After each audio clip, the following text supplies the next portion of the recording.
बिस्मिल्लाहिर्रहमानिर्रहीम अस्सलामु अलैकुम वरहमतुल्लाहि वबरकातुहू। उम्मीद है दोस्तों सब खैर व आफियत से होंगे। CS403 डेटाबेस मैनेजमेंट सिस्टम का आज हमारा लेक्चर नंबर 39 एंड 40 दोनों लेक्चर एक ही वीडियो में कवर करेंगे। लेक्चर को स्टार्ट करने से पहले आपसे हम्बल रिक्वेस्ट है कि आप हमारे चैनल KST लर्निंग को सब्सक्राइब करना मत भूलिएगा और साथ ही साथ बने बेल के आइकन के ऊपर क्लिक करके ऑल नोटिफिकेशन भी ऑन कर दीजिएगा। दोस्तों हम आपके लिए इतनी हार्ड वर्किंग करते हैं और आपको भी चाहिए कि आप हमारी वीडियो को जो है वो लाइक भी करें और साथ ही साथ अपने दोस्तों तक शेयर करें और वीडियो के नीचे कमेंट ज़रूर कर दिया करें कि आपको हमारी वीडियो कैसी लगी। बढ़ते हैं दोस्तों वीडियो की तरफ। यहाँ पे जो पहला टॉपिक है उसका नाम है व्यूज़। अब दोस्तों ये व्यूज़ क्या होते हैं, इनकी प्रॉपर डेफिनेशन और प्रॉपर कंसेप्ट को समझने से पहले मैं एक एग्जांपल के थ्रू आपको इस चीज़ को समझाता हूँ कि व्यू होता क्या है। दोस्तों मान लो आपके पास एक डेटाबेस है और उस डेटाबेस के अंदर एक एम्प्लॉय नाम का टेबल है। अब आपको ये कहा जाता है कि ये जो एम्प्लॉय नाम का टेबल है, ये एम्प्लॉय नाम का टेबल आपने CEO को जो है वो कंप्लीट दिखाना है। लेकिन किसी भी मैनेजर को जब आप ये एम्प्लॉय टेबल दिखाओगे तो आपने एम्प्लॉय ID और उस एम्प्लॉय नेम सिर्फ दिखाना है, जबकि उसको ये जो सैलरी वाला कॉलम है ये क्या कर देना है, हाइड कर देना है। ठीक है, देखें टेबल एक है लेकिन जब आप व्यू करवा रहे हो डिफरेंट कैटेगरी की ऑफिसर्स को तो आप डिफरेंट व्यू के साथ डिफरेंट रिस्ट्रिक्शंस के साथ जो है वो क्या कर रहे हो, उनको दिखा रहे हो। तो आप क्या करोगे, आप इस ओरिजिनल टेबल को जब CEO को दिखाओगे तो ये ओरिजिनल टेबल दिखाओगे, लेकिन जब आप एक मैनेजर को ये टेबल दिखाओगे तो आप ये सैलरी वाला जो कॉलम है इसको क्या कर दोगे, क्यूरी के थ्रू हाइड कर दोगे कुछ इस तरह से। तो आपने क्या किया, आपने जो जब मैनेजर को टेबल दिखाया तो ये वाला टेबल दिखाया जिसमें सैलरी वाला कॉलम हाइड है, जबकि जब CEO को दिखाया तो ये टेबल दिखाया। अब दोस्तों जब आप मैनेजर को दिखाने के लिए आपने ये ओरिजिनल टेबल का एक दूसरा टेबल तैयार किया, एक इसको हम कहते हैं वर्चुअल टेबल, जिसमें आपने क्या किया है कि आपने सैलरी वाला कॉलम जो है वो हाइड कर दिया। तो दोस्तों इसी को कहते हैं व्यू। कि व्यू क्या करता है, view is a virtual table. कि व्यू दोस्तों हमारे रिस्ट्रिक्शन के लिए एक वर्चुअल टेबल क्रिएट कर देता है, किसका, हमारे ओरिजिनल टेबल का। ठीक है, यहाँ तक समझ आई। तो यानी आपने अगर अपने टेबल के अंदर कोई स्पेसिफिक कॉलम या कुछ स्पेसिफिक रो हाइड करनी हो तो उसके लिए दोस्तों हम क्या करते हैं, व्यूज़ अप्लाई करते हैं और व्यूज़ हमारे ओरिजिनल टेबल का एक वर्चुअल टेबल बना देते हैं, जिस वर्चुअल टेबल में हमारी नीड के अकॉर्डिंग, हमारी रिक्वायरमेंट के अकॉर्डिंग कुछ चीज़ें, कुछ रोज़ या कुछ कॉलम हम क्या कर देते हैं जी, हाइड कर देते हैं।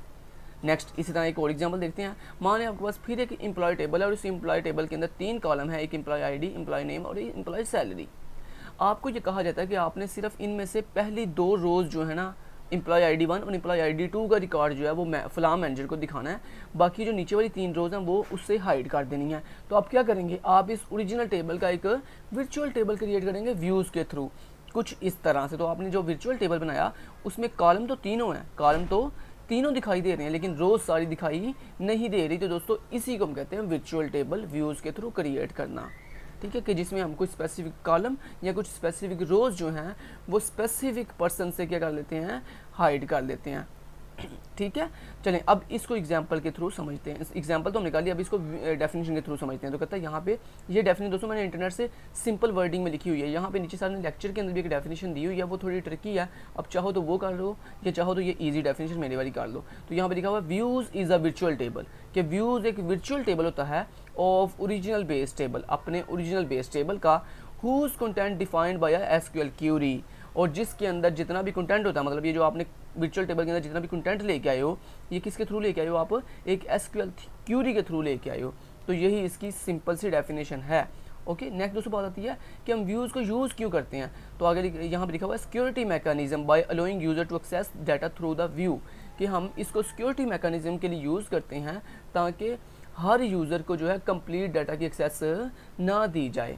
ठीक है, अब आप सोच रहे होंगे दोस्तों जो सिक्योरिटी पर्पज़ होता है ये तो हमने पीछे सीखा था कि इसके लिए DCL एक लैंग्वेज होती है, मतलब डाटा कंट्रोल एक लैंग्वेज होती है जिसके अंदर 2 कमांड्स होती हैं, एक ग्रांट और एक रिवोक। तो आप सोच रहे होंगे कि ये जो ग्रांट और रिवोक कमांड है ये सिक्योरिटी पर्पज़ के लिए यूज़ की जाती हैं, तो फिर ये व्यूज़ क्यों, क्या मतलब यहाँ पे। दोस्तों ये बात क्लियर कर लें कि जो व्यूज़ होता है, जैसे मान लें कि अगर आपने अब देखें जैसे कि स्पेसिफिक टेबल में आपने कोई स्पेसिफिक कॉलम या कोई स्पेसिफिक रो हाइड करनी है तो उसके लिए दोस्तों हम ग्रांट या रिवोक स्टेटमेंट्स यूज़ नहीं करते। क्यों, क्योंकि जो ग्रांट और रिवोक स्टेटमेंट्स होती हैं ये कोई स्पेसिफिक कॉलम या स्पेसिफिक रो हाइड नहीं करती, बल्कि पूरे के पूरे टेबल हाइड करती हैं, पूरे के पूरे डाटाबेस हाइड करती हैं। मतलब कहने का कि यानी जो ग्रांट और रिवोक स्टेटमेंट हैं दोस्तों ये बहुत ही हाई लेवल सिक्योरिटी के लिए यूज़ होती हैं। जबकि अगर आपने कोई स्मॉल लेवल सिक्योरिटी करनी हो, जैसे यहाँ पे आप कर रहे हो कि एक छोटा कॉलम, कोई स्पेसिफिक कॉलम आप हाइड कर रहे हो या कोई स्पेसिफिक रो हाइड कर रहे हो, तो ये एक स्मॉल लेवल सिक्योरिटी है। दोस्तों व्यूज़ एक स्मॉल लेवल सिक्योरिटी के लिए यूज़ किए जाते हैं, जबकि जो ग्रांट और रिवोक स्टेटमेंट है ये हाई लेवल सिक्योरिटी के लिए यूज़ की जाती है। ये इन दोनों में डिफरेंस आ गया। तो आगे उसने लिखा भी हुआ, क्लियर भी कर दिया, विदाउट ग्रांटिंग द यूज़र, कि हम इसमें कोई ग्रांट नहीं करते यूज़र को, यानी ग्रांट स्टेटमेंट यूज़ किए बगैर यूज़र को परमिशन देते हैं डायरेक्टली एक्सेस करने की underlying base table of the view, कि यानी हम ग्रांट क्यूरी यूज़ किए बगैर जो है यूज़र को पूरे का पूरा बेस टेबल एक्सेस करने की परमिशन देते भी हैं और नहीं भी देते, किसके थ्रू, व्यूज़ के थ्रू। तो ये दोस्तों इसका पूरा कंसेप्ट था व्यू का, जो मैंने आपको विद एग्जांपल और विद डेफिनेशन और विद जो है उसका मैकेनिज्म जो है समझा दिया कि वो किस मकसद के लिए यूज़ होता है। अब यहाँ पे दोस्तों डेफिनेशन साथ में भी लिखी हुई है, ये डेफिनेशन व्यू की डेफिनेशन, आप चाहो तो ये वाली डेफिनेशन कर लो, आप चाहो तो वो जो मैंने ऊपर आपको डेफिनेशन करवाई है कि view is a virtual table of base table whose content defined by a SQL query, आप वो भी जो है वो कर सकते हो। तो आपकी मर्जी, आप दोनों में से कोई भी डेफिनेशन कर सकते हो। देन दोस्तों होता है you can customize all aspects of a view including, कहता है जब आप कोई व्यू क्रिएट करते हो तो उस व्यू में कौन कौन सी चीज़ें जो है वो शामिल होती हैं या कौन कौन सी चीज़ें इंक्लूड होती हैं, उन चीज़ों के वो नाम बता रहा है। दोस्तों वो कहता है व्यू के अंदर सबसे पहले द नेम ऑफ व्यू, सबसे पहले जब भी आप व्यू क्रिएट करते हो तो उसमें व्यू का नेम होता है। The field that appears in the view, जोन सी आपने बेस टेबल से फील्ड या कॉलम व्यू के अंदर इंक्लूड करने हो उन फील्ड्स का आप नाम बताते हो। The column title for each field in a view, और व्यू के अंदर जो आप कॉलम ऐड करते हो उन कॉलम का नाम आप अपनी मर्जी से कस्टम भी सेट कर सकते हो। The order of the field in the view, आप चाहो तो अपनी फील्ड्स यानी जो कॉलम आपने व्यू में ऐड किए हैं उनका ऑर्डर चेंज कर सकते हो आप, मतलब उनकी जगह चेंज कर सकते हो। The width of columns in the view, कहता आप अपने व्यू के अंदर अपने कॉलम्स की जो विड्थ है उससे भी चेंज कर सकते हो और ओवरऑल पूरे व्यू की विड्थ भी चेंज कर सकते हो। The set of records that appear in the view filtering, यानी वो कहता है आप अपने व्यू के अंदर जो नंबर ऑफ रोज हैं जो बेस टेबल से उठाई हैं उनको भी आप फिल्टर कर सकते हो, मतलब सारी रो भी दिखा सकते हो और कुछ चंद एक रो भी फिल्टर करके दिखा सकते हो। The order in which records are display in a view, कहता आपने जो व्यू के अंदर ऑर्डर डिस्प्ले कर रहे हो, मतलब जो रिकॉर्ड या नंबर ऑफ रोज जो डिस्प्ले कर रहे हो उनको आप सॉर्ट भी कर सकते हो, उनका ग्रुप भी कर सकते हो। Column total for numeric and currency fields, कहता है आपके कॉलम के अंदर अगर कोई किसी वैल्यूज को आपने ऐड करना है या कोई करेंसी को आपने एडअप करना है, टोटल करना है, तो कहता है वो भी आप व्यू के थ्रू जो है वो कर सकते हो। तो ये सारे पॉइंट्स हैं जो व्यू के अंदर जो है वो इंक्लूड होते हैं। इन पॉइंट्स को सिर्फ आपने अपने कंसेप्ट की हद तक याद रखना है, बाकी ज़्यादा इंपॉर्टेंट बात नहीं है। नेक्स्ट दोस्तों, there are 2 ways to create a new view in your database, कहते हैं जब भी आप अपनी डाटाबेस के अंदर कोई भी व्यू क्रिएट करते हो तो उसके 2 तरीके होते हैं। ये दोनों तरीकों के आपके नाम याद होने चाहिए क्योंकि ये पेपर में आपसे पूछे जा सकते हैं MCQs के हवाले से भी और शॉर्ट क्वेश्चन के हवाले से भी। तो दोस्तों पहला तरीका होता है व्यू क्रिएट करने का, create a new view from scratch, यानी कोडिंग के थ्रू आप बिल्कुल एक नया व्यू क्रिएट कर रहे हो जो पहले एग्जिस्ट नहीं कर रहा होगा। दूसरा तरीका कर क्या, make a copy of an existing view and then modify it, मतलब कहता है कि एक तो तरीका ये था कि आप बिल्कुल नया व्यू क्रिएट कर सकते हो, ये पहला तरीका था। दूसरा तरीका क्या है, कहता है एक ऐसा व्यू जो पहले से एग्जिस्ट कर रहा था आपने उसमें कुछ मॉडिफिकेशन करके भी उसको नए सिरे से क्रिएट कर सकते हो। तो ये इसके 2 तरीके थे क्रिएशन के। Then other types of view, दोस्तों टाइप्स ऑफ व्यू में 4 तरह की यहाँ पे टाइप्स लिखी हुई हैं, लेकिन इनमें सिर्फ पहली जो 3 टाइप हैं ये व्यू की टाइप हैं। ये जो चौथी टाइप है ना डायनामिक व्यू, ये कोई टाइप नहीं है, ये बेसिकली कम्प्लेक्स व्यू को ही डायनामिक व्यू कहते हैं। तो आप यहाँ पे लिख भी सकते हैं this is a complex view, मतलब dynamic view is a complex view, ये कोई नया व्यू नहीं है। आप इसलिए आपने डायनामिक व्यू को याद नहीं करना, ना ही इसको कंसेप्ट इसका क्लियर करना है, बस इतना याद रखें कि डायनामिक व्यू एक कम्प्लेक्स व्यू का ही एग्जाम्पल है। ठीक है जी, चलें जी नेक्स्ट चलते हैं। नेक्स्ट अब यहाँ पे 3 टाइप्स हैं मेन, एक है मटेरियलाइज्ड व्यू, दूसरा सिंपल व्यू और तीसरा कम्प्लेक्स व्यू। अब इन तीनों में क्या डिफरेंस है, इन तीनों टाइप्स में, इनको हम डिटेल से कवर करते हैं, उसके बाद यहाँ पे आके डेफिनेशन कवर करेंगे। तो चलिए दोस्तों एक एग्जांपल के थ्रू आपको समझाता हूँ इन तीनों में क्या डिफरेंस है। तो यहाँ पे दोस्तों मान लो आपके पास 2 टेबल हैं, 2 बेस टेबल यानी 2 ओरिजिनल टेबल हैं, एक एम्प्लॉय टेबल है और एक डिपार्टमेंट टेबल है। अब हमने जो है 3 अपनी जो टाइप्स हैं मटेरियलाइज्ड व्यू, सिंपल व्यू और कम्प्लेक्स व्यू, इन तीनों में डिफरेंस देखना है कि मटेरियलाइज्ड व्यू क्या होता है, सिंपल व्यू क्या होता है और कम्प्लेक्स व्यू क्या होता है। दोस्तों जो मटेरियलाइज्ड व्यू होता है ये जब भी अपना वर्चुअल टेबल क्रिएट करता है तो सिर्फ ओनली 1 टेबल से रिकॉर्ड जो है वो फैच करता है। यानी ये दोबारा रिपीट कर देता हूँ, जो मटेरियलाइज्ड व्यू होता है ये अपना वर्चुअल टेबल कितने टेबल से क्रिएट करता है? सिर्फ ओनली वन टेबल से। इसके लिए इसको सिर्फ एक ही बेस टेबल की ज़रूरत होती है, मतलब ये एक ही ओरिजिनल टेबल या किसी एक बेस टेबल से अपना वर्चुअल टेबल जो है वो क्रिएट करता है। नेक्स्ट दोस्तों आता है सिंपल व्यू। सिंपल व्यू भी दोस्तों अपना जो वर्चुअल टेबल होता है इसको किसी एक बेस टेबल या किसी एक सिर्फ ओरिजिनल टेबल से अपना वर्चुअल टेबल जो है वो क्रिएट करता है। अब आप सोच रहे होंगे कि अगर मटेरियलाइज्ड व्यू भी ओनली वन बेस टेबल से वर्चुअल टेबल क्रिएट करता है और जो सिंपल व्यू है ये भी सिर्फ एक जो है वो बेस टेबल या एक ओरिजिनल टेबल से अपना वर्चुअल टेबल क्रिएट करता है, तो फिर इन दोनों में डिफरेंस क्या है दोस्तों? इन दोनों में डिफरेंस ये है, यहाँ पे लिखा हुआ है डिफरेंस स्टोर्ड फिजिकल और नॉट स्टोर्ड फिजिकल। क्या मतलब है इसका? मतलब ये दोस्तों मैं समझाता हूँ आपको कि कहता है मटेरियलाइज्ड व्यू जो होता है ये जब अपना वर्चुअल टेबल क्रिएट करता है ना, तो उस वर्चुअल टेबल को ये डायनामिकली कह रहा हूँ, परमानेंट आपकी डेटाबेस में स्टोर कर देता है। ठीक है, परमानेंट डेटाबेस में स्टोर कर देता है, मतलब आप नेक्स्ट टाइम फिर उस स्टोर किए हुए मटेरियलाइज्ड व्यू के वर्चुअल टेबल को दोबारा क्रिएट नहीं करोगे क्यूरी के थ्रू, बल्कि उसी स्टोर किए हुए वर्चुअल टेबल को दोबारा जो है व्यू कर सकोगे। जबकि दोस्तों जो सिंपल व्यू होता है नॉट स्टोर्ड फिजिकल, मतलब ये अपने क्रिएट किए हुए वर्चुअल टेबल को परमानेंट स्टोर नहीं करता, बल्कि ये सिर्फ टेम्परेरी जो है अपना वर्चुअल टेबल क्रिएट करता है। जैसे यूज़र विंडो बंद करता है तो फ़ौरन से जो सिंपल व्यू ने अपना वर्चुअल टेबल क्रिएट किया होता है वो क्या हो जाता है? डिलीट हो जाता है। ये इन दोनों में क्या जी डिफरेंस है। नेक्स्ट दोस्तों आता है कम्प्लेक्स व्यू। ये कौन सा व्यू होता है दोस्तों? कम्प्लेक्स व्यू एक ऐसा व्यू होता है जो अपना वर्चुअल टेबल एक बेस टेबल या एक ओरिजिनल टेबल से क्रिएट नहीं करता, बल्कि ये दो या दो से ज़्यादा मल्टीपल बेस टेबल से अपना वर्चुअल टेबल जो है वो क्रिएट करता है। ये होता है जैसे नाम से जरूर कम्प्लेक्स व्यू, यानी ऐसा व्यू जो मल्टीपल टेबल से रिकॉर्ड फैच करके अपना वर्चुअल टेबल क्रिएट करता है, उसको कहते हैं कम्प्लेक्स व्यू। और दोस्तों ये जो कम्प्लेक्स व्यू होता है ये नॉट स्टोर्ड फिजिकल, ये भी जो है परमानेंट अपना रिकॉर्ड स्टोर नहीं करता, बल्कि टेम्परेरी जो है वो अपना वर्चुअल टेबल सिर्फ स्क्रीन पर दिखाता है। जैसे ही विंडो बंद होगी तो कम्प्लेक्स व्यू जो है ये भी क्या हो जाता है? नॉट स्टोर्ड फिजिकल, मतलब ये भी डाटाबेस से डिलीट हो जाता है। समझ यही बात की। चलें, ये थी आपकी डिफरेंट टाइप्स। उम्मीद है आपको विद कंसेप्ट इन तीनों में डिफरेंस समझ आ गया होगा। अब यहाँ पे इनकी एक एक लाइन की मैंने डेफिनेशन हाईलाइट की हुई है, वो आप यहाँ से कर सकते हैं। A materialised view is a replica of a target master from a single point in time. आपको अगर ये डेफिनेशन मुश्किल लग रही है तो आप इंटरनेट से भी मास्टर व्यू की सिंपल डेफिनेशन मटेरियलाइज्ड व्यू की सिंपल डेफिनेशन इंटरनेट से सर्च कर सकते हैं। उसके लिए सिंपल आप गूगल पे लिखें मटेरियलाइज्ड व्यू, तो उसकी डेफिनेशन आपको मिल जाएगी। ठीक है, नेक्स्ट दोस्तों सिंपल व्यू मैं आपको ऑलरेडी बता चुका हूँ। ये देखें यहाँ पे लिखा भी है, simple view are created from tables and are used for creating secure manipulation over the table और स्ट्रक्चर ऑफ द डाटाबेस। ठीक है, ये आप ये डेफिनेशन भी कर सकते हो। इसके अलावा मैं आपको सिंपल व्यू और कम्प्लेक्स व्यू की भी डेफिनेशन यहाँ से भी दिखाऊंगा इंटरनेट से, आप वहाँ से भी इनकी डेफिनेशन दोनों की कर सकते हैं। दोनों में जो डिफरेंस है वो भी आप देख सकते, मैं आपको अभी समझाऊंगा। देन दोस्तों कम्प्लेक्स व्यू की यहाँ पे डेफिनेशन उसने की हुई है, इस डेफिनेशन को ये भी मुश्किल है। आप ऐसे करें, आप जो मटेरियलाइज्ड व्यू है, जो सिंपल व्यू है और जो कम्प्लेक्स व्यू है उसको विद डायग्राम तो मैंने आपको समझा दिया है। अब इन तीनों की जो डेफिनेशन है वो आप इंटरनेट से कर सकते हैं। तो मटेरियलाइज्ड व्यू की डेफिनेशन करने के लिए आप यहाँ पे लिख सकते हैं मटेरियलाइज्ड व्यू। ये देखिए मैंने सर्च किया गूगल से, तो अब यहाँ पे देखेंगे मटेरियलाइज्ड व्यू की जो है वो डेफिनेशन यहाँ पे लिखी हुई है। A precomputed data set derived from a query specification and stored for later use. देखें लिखा हुआ ना स्टोर्ड फॉर लेटर यूज, कि इसको बाद में यूज़ करने के लिए भी हम जो है वो स्टोर करते हैं। तो ये इसकी सिंपल सी डेफिनेशन है, आप यहाँ से भी इसकी डेफिनेशन कर सकते हो। नेक्स्ट दोस्तों जो सिंपल व्यू और कम्प्लेक्स व्यू है उनके दरमियान में डिफरेंस समझा देता हूँ। उनके दरमियान डिफरेंस को ये देखिए पहली लाइन को आप एज ए डेफिनेशन के तौर पर भी कर सकते हैं और बाकी आप इनके डिफरेंस भी याद करें। तो कहता है सिंपल व्यू क्या होता है? Contains only one single base table. जैसे मैंने आपको बताया था कि only one single base table, कि ये अपना वर्चुअल टेबल सिर्फ only one single base table से जो है वो क्रिएट करता है। जबकि जो कम्प्लेक्स व्यू होता है contains more than one base table, कि ये एक से ज़्यादा बेस टेबल से अपना रिकॉर्ड जो है फैच करके अपना वर्चुअल टेबल जो है वो क्रिएट करता है। दूसरा डिफरेंस इन दोनों में क्या है? We can not use group functions.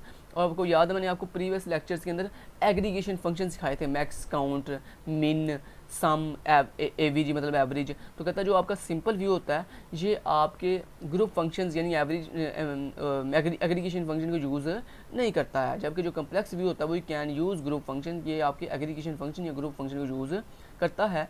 Does not contain group of data. कहता है जो सिंपल व्यू होता है इसके पास ग्रुप ऑफ डाटा मौजूद नहीं होता, जबकि it can contain groups of data, जबकि जो कम्प्लेक्स टेबल होता है इसके पास ग्रुप डाटा मौजूद होता है। देन उसके बाद DML operation could be perform through a simple view. कहता है जो हमारे पास सिंपल व्यू होता है, इसके अंदर डाटा मैनिपुलेशन लैंग्वेज के जितने भी ऑपरेशंस हैं, इंसर्ट, अपडेट, सेलेक्ट, कहता है वो सारे के सारे इजीली परफॉर्म किए जा सकते हैं। जबकि दोस्तों कहता है जो आपके पास कम्प्लेक्स व्यू होता है, इसके अंदर डीएमएल के जितने भी ऑपरेशंस हैं वो हमेशा परफॉर्म नहीं किए जा सकते।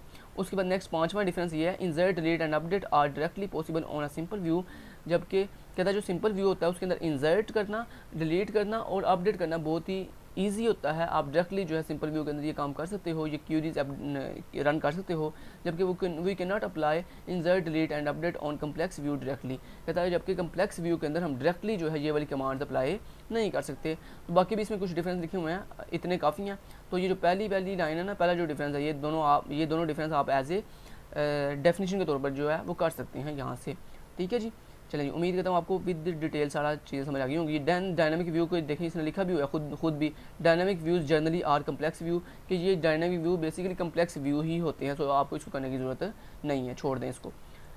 नेक्स्ट दोस्तों आता है हमारे पास जी व्यू क्रिएट कैसे करते हैं। तो मैं अब आपको प्रैक्टिकली जो है व्यू क्रिएट करना सिखाता हूँ। व्यू को अपडेट कैसे करते हैं वो भी सिखाऊंगा, व्यू जो है वो स्क्रीन पर डिस्प्ले कैसे करते हैं वो भी सिखाऊंगा। लेकिन प्रैक्टिकल करने से पहले मैं आपको यहाँ पे ये सिखाने जा रहा हूँ कैरेक्टरिस्टिक्स ऑफ व्यू। दोस्तों ये इंपॉर्टेंट एमसीक्यूज है, ये इंपॉर्टेंट शॉर्ट क्वेश्चन भी बन सकता है कि व्यू की कितनी खसूसियत है। दोस्तों व्यू की 2 खसूसियत होती हैं। पहला क्या है, कंप्यूटेड एट्रीब्यूट्स के, इसके पास जो है वो कंप्यूटेड एट्रीब्यूट्स होते हैं। दूसरा नेस्टिंग ऑफ व्यूज़, कि आप एक व्यू के अंदर एक से ज़्यादा व्यू भी क्रिएट कर सकते हैं। तो ये 2 इसकी खसूसियात हैं व्यू की। तो ये इंपॉर्टेंट एमसीक्यूज और इंपॉर्टेंट आपका शॉर्ट क्वेश्चन है। नेक्स्ट दोस्तों आपका प्रैक्टिकल है, तो इस प्रैक्टिकल को मैं अब आपको प्रैक्टिकल करके दिखाऊंगा। ठीक है जी, तो यहाँ मैं आता हूँ पेंट पे, और यहाँ पे पेंट पे आके मैं आपको दिखाता हूँ कि किस तरह से आप व्यू क्रिएट करते हो प्रैक्टिकली। दोस्तों अगर आपने कॉलम सिक्योरिटी के लिए व्यू क्रिएट करना हो, मान लो आप चाहते हो कि आपके ओरिजिनल टेबल की रो सारी डिस्प्ले हों लेकिन कॉलम चंद एक डिस्प्ले हो, जैसे मैंने आपको यहाँ पे एग्जाम्पल के थ्रू करवाया था यहाँ पे, कि आप जो है अपने जो आपका एम्प्लॉय टेबल था, ये जो आपका एम्प्लॉय टेबल था, इसमें आप कॉलम सारे रो सारी डिस्प्ले कर रहे हो लेकिन कॉलम जो है सिर्फ 2 डिस्प्ले कर रहे हो, सैलरी वाला कॉलम डिस्प्ले नहीं कर रहे। तो ये कैसे करेंगे, ये वाला व्यू कैसे क्रिएट करते हैं वो मैं आपको करके दिखाता हूँ। तो आप लिखोगे क्रिएट, आगे आप लिखोगे व्यू, देन व्यू का कोई भी हम नाम दे सकते हो। तो मैंने नाम रख दिया व्यू 1। उसके बाद दोस्तों आप लिखते हो एज कीवर्ड, और उसके बाद जिस क्यूरी के तौर पर आपने इस व्यू को क्रिएट करना हो वो वाली क्यूरी इसके आगे लिखते हैं। तो मैं क्यूरी क्या लिखूँगा, मैं यहाँ पर राउंड ब्रैकेट के अंदर क्यूरी लिखने जा रहा हूँ सेलेक्ट। अब आपने कौन कौन से कॉलम डिस्प्ले करने हैं, अगर तो आपने सारे कॉलम लेने हैं तो आप स्टाइल लिखोगे, लेकिन चूंकि मैंने आपको बताया यहाँ पे हमने सिर्फ 2 कॉलम डिस्प्ले करने हैं, एम्प्लॉय आईडी और एम्प्लॉय नेम, तो आप यहाँ पे वही उन 2 कॉलम के सिर्फ नाम दोगे। तो मैंने लिखा emp_id, emp_name। ठीक है, आगे लिखोगे आप फ्रॉम, किस टेबल से, एम्प्लॉय टेबल से। देन आगे आप जो है सब बस, चूँकि आपने रो सारी डिस्प्ले करनी है, तो रो जब सारी डिस्प्ले करनी हो फिर आगे वेयर कंडीशन नहीं लगाते, तो आगे हम लगा देंगे सिंपल सा सेमीकोलन। तो ये था दोस्तों आपकी पहली व्यू क्रिएट करने की क्यूरी, जो आपने किस मकसद के लिए यूज़ की है, अपने स्पेसिफिक कॉलम्स को डिस्प्ले करने के लिए। अब अगर आपने स्पेसिफिक रो डिस्प्ले करनी हो तो उसके लिए हम क्या क्यूरी लिखते हैं, सेम यही क्यूरी होती है, क्रिएट, देन आगे व्यू का नाम, और मैंने व्यू का नाम रख दिया व्यू 2। उसके बाद एज, और उसके बाद आपने लिखा सेलेक्ट, कॉलम सारे डिस्प्ले करने हैं तो आप स्टैटिक लिखोगे, फ्रॉम किस टेबल से, एम्प्लॉय टेबल से।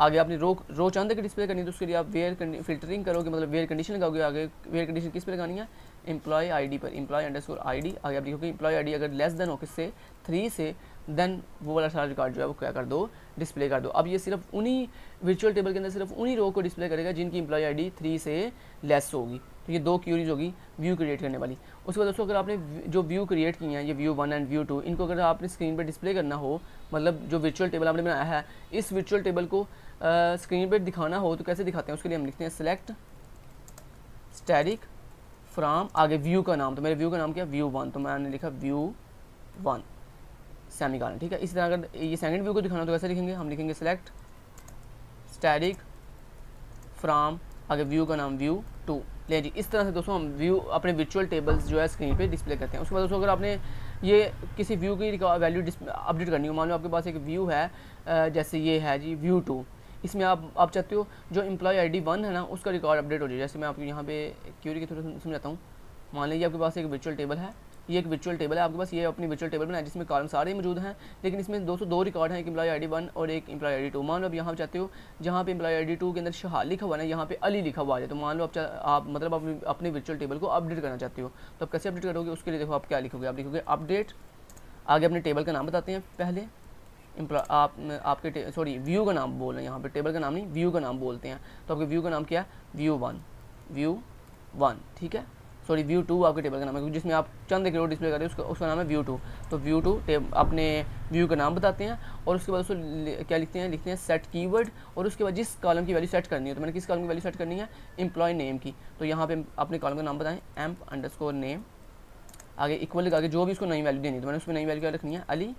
और उसके बाद दोस्तों क्या करते हैं, उसके बाद आपने ये जो एम्प्लॉय नेम है ये किस रो का अपडेट करना है, उसके ऊपर कौन सी कंडीशन, मतलब आपने एम्प्लॉय आईडी का करना है ना, जिसकी एम्प्लॉय आईडी 2 है, तो उसके लिए आप यहाँ पे आगे वेयर कंडीशन लगा के उसको सेट करोगे, वेयर अगर emp_id इक्वल हो किसके 2 के, लें जी, ये कंडीशन थी, ये क्यूरी थी अपडेट करने वाली। देन उसके बाद दोस्तों मान लो आप चाहते हो ये आपका जो वर्चुअल टेबल है व्यू, जिसको आपने नाम व्यू 2 दिया हुआ, ये डिलीट हो जाए, तो उसके लिए दोस्तों किसी भी अगर व्यू को ड्रॉप करना हो या किसी भी टेबल को व्यू को डिलीट करना हो, तो उसके लिए हम लिखते हैं ड्रॉप आगे व्यू का नाम। तो मेरे व्यू का नाम क्या है, सॉरी पहले लिखते हैं व्यू ड्रॉप व्यू आगे व्यू का नाम बोलते हैं, तो मेरे व्यू का नाम है व्यू 2, ठीक है जी। चलें जी, इस तरह से आपका जो व्यू 2 है जो क्या हो जाएगा, वो परमानेंटली क्या हो जाएगा, डिलीट हो जाएगा। तो ये दोस्तों आपकी डिफरेंट क्यूरीज थी, ये 2 क्यूरी क्रिएट की थी, ये 2 क्यूरी व्यू डिस्प्ले करने वाली हैं, ये अपडेट करने वाली और ये ड्रॉप करने वाली। उम्मीद है आपको सारी क्यूरीज प्रैक्टिकली जो है वो समझ आ गई होंगी। Thank you so much, till then guys, take care, अल्लाह हाफिज़।